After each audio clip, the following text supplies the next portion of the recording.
Good morning, grade 9 students.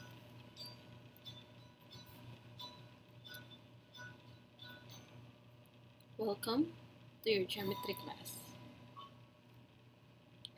Our lesson for today is Properties of Rhombuses, Rectangles, and Squares, textbook pages 375 until 382. Our objectives: to determine and classify special types of parallelograms, and to use properties of diagonals of rhombuses and rectangles. So let us first watch this video.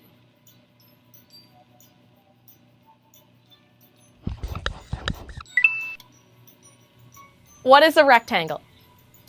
To figure out what a rectangle is, let's take a look at this figure. This figure is a rectangle.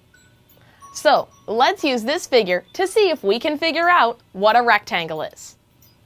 Taking a look, we can see that this figure has 4 sides. Well, a 4-sided figure is a quadrilateral. So we have a quadrilateral. But what makes this quadrilateral a rectangle? Let's try to figure that out. Taking a look at the sides, we can see this side and this side. It looks like those sides are parallel to one another. And if we extend out each one of those sides in either direction, look at what we get. We get a set of parallel lines. These lines will go on and on forever without ever intersecting. So these opposite sides are parallel to one another. But what about the other sides? Well, if we look at this side and this side, it looks like those sides are parallel to one another too. And in fact, if we extend out those sides in either direction, we get another set of parallel lines. So in this figure, the opposite sides are parallel to one another. Now, let's look at those sides again. Here we have this side and this side. We know that they're parallel to one another, but they also look like they're the same length. And in fact, in a rectangle, those opposite sides are indeed the same length. That means that they're congruent to one another. So we can write this statement here. This symbol means congruent to. So here we're saying that side EH is congruent to side FG. They're the same length. And if we want to indicate that on our figure, we can write this mark right here. Drawing this mark on each of these sides indicates that those two sides are the same length. Now let's look at our other sides. This side and this side. We know that they're parallel to one another, but they also look like they're the same length. And in fact, they are. Here, side EF is the same length or congruent to side HG. And if we want to indicate that on our figure, we can draw 2 marks, just like this. These 2 marks indicate that those 2 sides are the same length. So our opposite sides are parallel and congruent. Let's take a look at the angles. Looking at the interior angles of this figure, it looks like they're all right angles. And in fact, they are. Here in this rectangle, we have 4 right angles. And we can indicate that by this little box. Since they're all right angles, that means that each of these angles measures 90 degrees. So we can write that the measurement of angle E is the same as the measurement of angle F, which is the same as the measurement of angle G, which is the same as the measurement of angle H. And each of these angles measures 90 degrees. I think we now have enough information to define a rectangle. A rectangle is a type of quadrilateral that has 4 right angles. Here, we see that we have 4 right angles. So we have a rectangle. And because each of these angles in this 4-sided figure is a right angle, that means that the opposite sides will be parallel and congruent. Now, rectangles fall into a couple of other categories of 4-sided figures. So let's look at some other ways that we can classify rectangles. Well, we just said that a rectangle is a type of quadrilateral. So, a rectangle can also be called a quadrilateral. Remember, a quadrilateral is just a closed four-sided figure.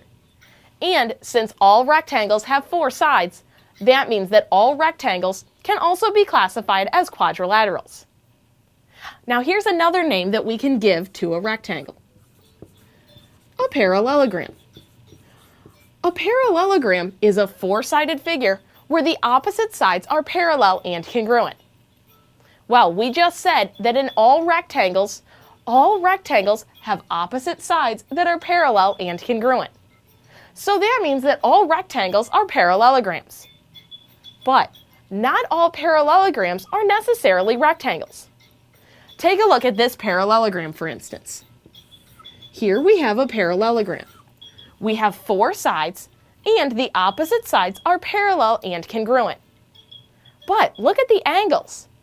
The interior angles of this parallelogram are not right angles. In order to be a rectangle, all four angles must be right angles.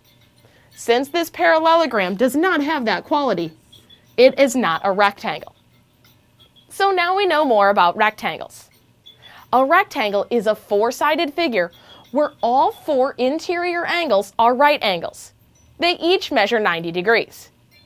And a rectangle can also be classified as a quadrilateral or a parallelogram.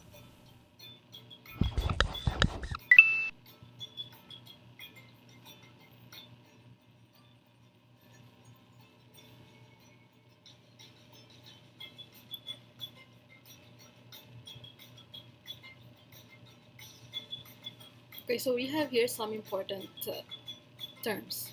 So a rhombus is a parallelogram with four congruent sides.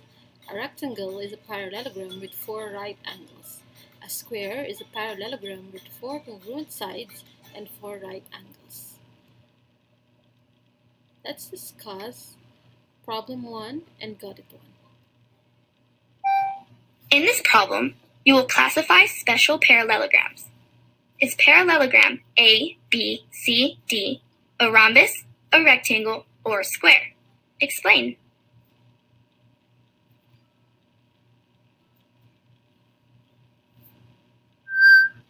How do you decide whether parallelogram A, B, C, D is a rhombus, rectangle, or square? Use the definitions of rhombus, rectangle, and square, along with the markings on the figure.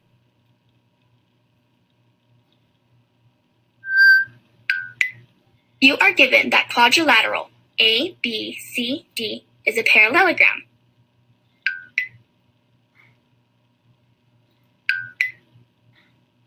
Since angle B is a right angle and opposite angles of a parallelogram are congruent, the degree measure of angle D is 90.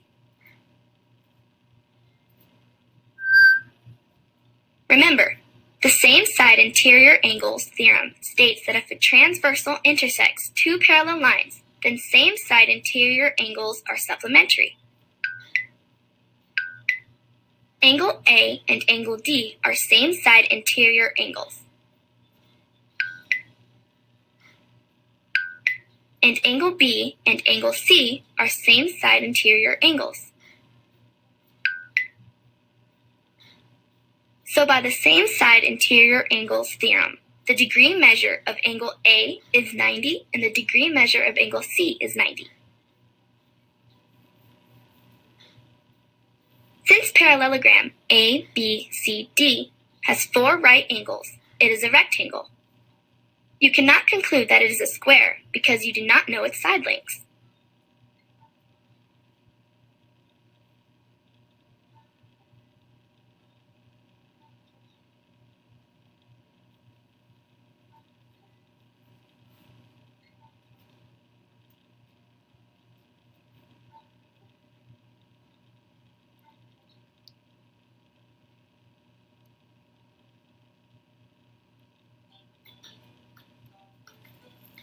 Theorem 6-13.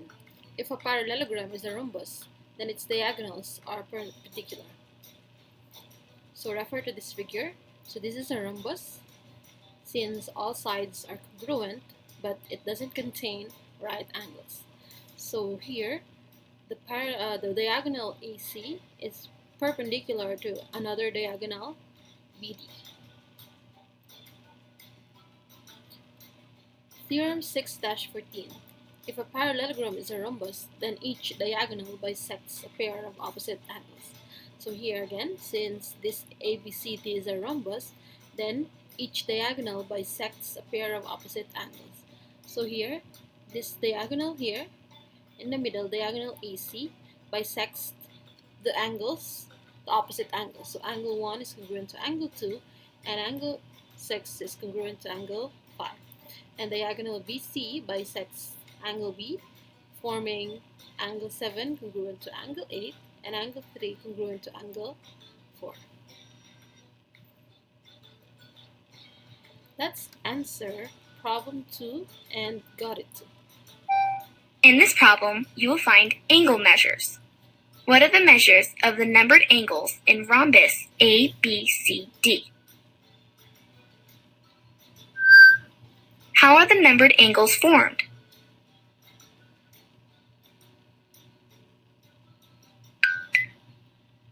The angles are formed by diagonals. Use what you know about the diagonals of a rhombus to find the angle measures.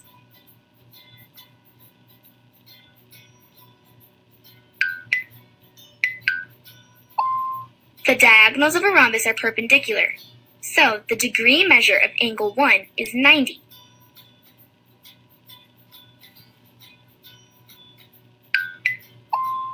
Find the measure of angle 2 by using the alternate interior angles theorem. The degree measure of angle 2 is 58.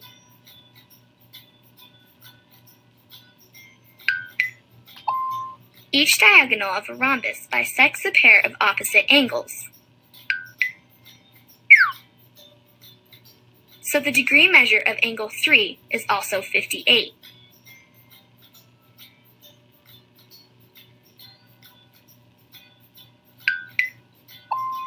Finally, use the triangle angle sum theorem.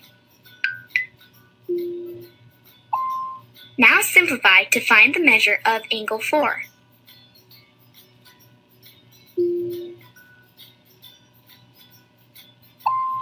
Subtract 148 from each side.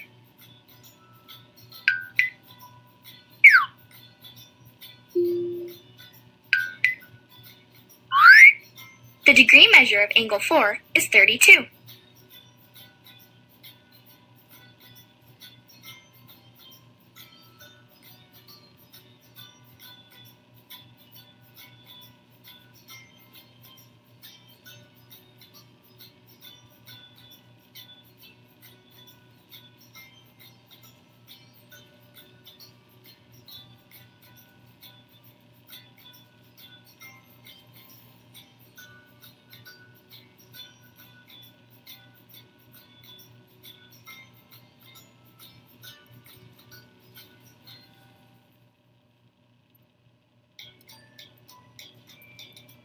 Theorem 6-15. If a parallelogram is a rectangle, then its diagonals are congruent. So in this case, parallelogram ABCD is a rectangle. So therefore, diagonals AC is congruent to diagonal BD.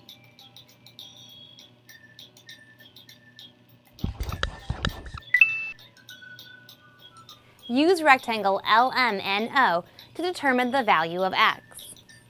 Here we have rectangle LMNO. Notice we see x here and x here. That has something to do with the diagonals of this rectangle. So let's begin then by doing a little bit of review. Let's review what we know about the diagonals of a rectangle. And since a rectangle is just a special type of parallelogram, let's review what we know about the diagonals of a parallelogram. Take a look at a parallelogram first. Here we have some parallelogram. The diagonals of this parallelogram bisect each other.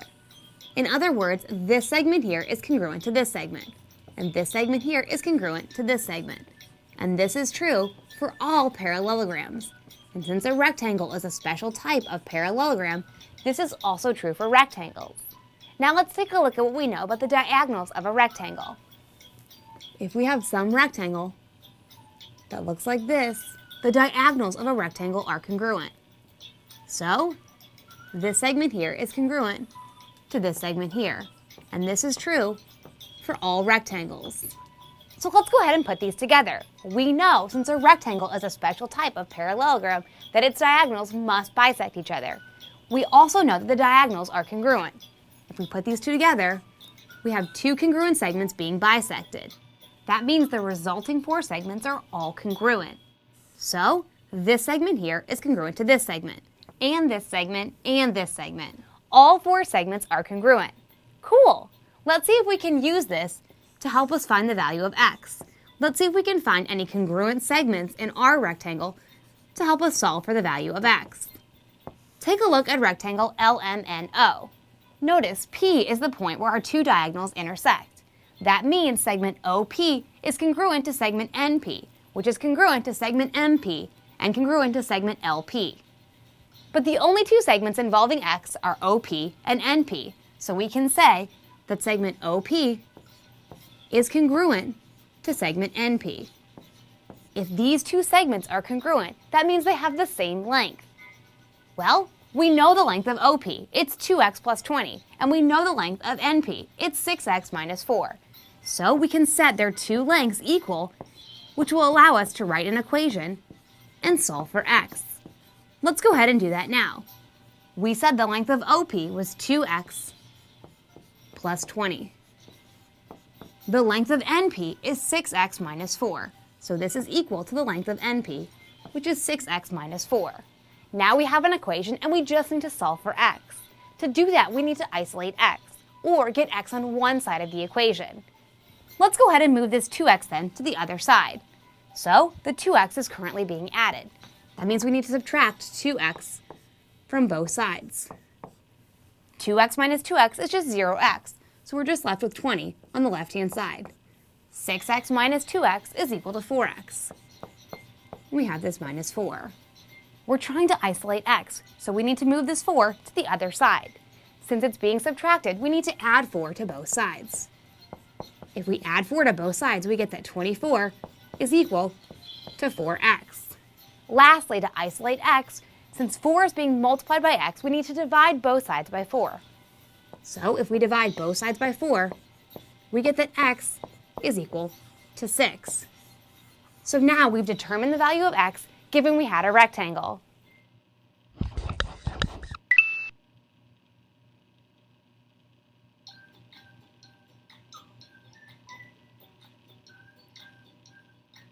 Problem 3 and Gothic 3. In this problem, you will find diagonal lengths. In rectangle RSBF, the length of segment SF is 2 times x plus 15, and the length of segment RB is 5 times x minus 12. What is the length of a diagonal? Your choices are A, 1, B, 9, C, 18, or D, 33. How can you find the length of a diagonal? Since RSBF is a rectangle and its diagonals are congruent, use the expressions to write an equation. You know that the diagonals of a rectangle are congruent, so their lengths are equal. So the length of segment SF equals the length of segment RB.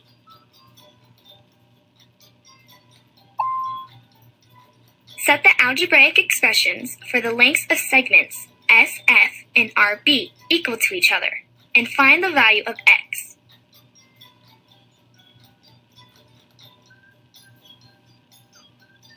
Use the quantity 2 times x plus 15 for segment SF, and use the quantity 5 times x minus 12 for segment RB.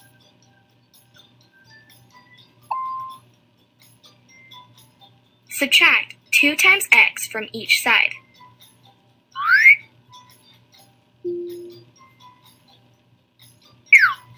Then add 12 to each side.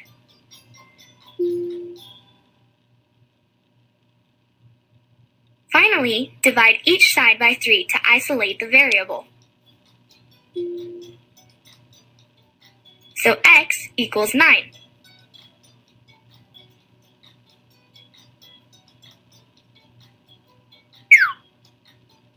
Now substitute 9 for x in the expression for the length of segment RB.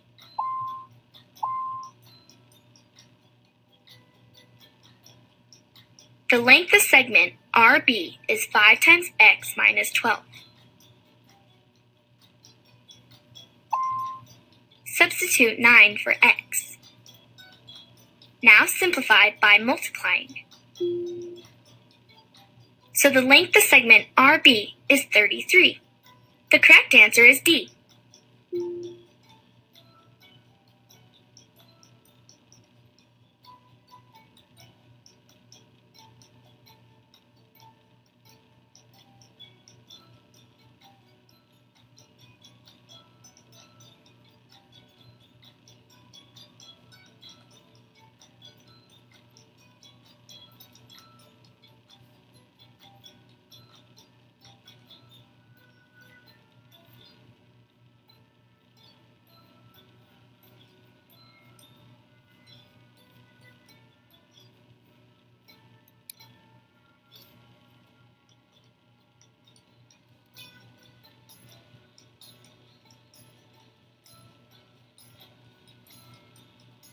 Thank you for watching.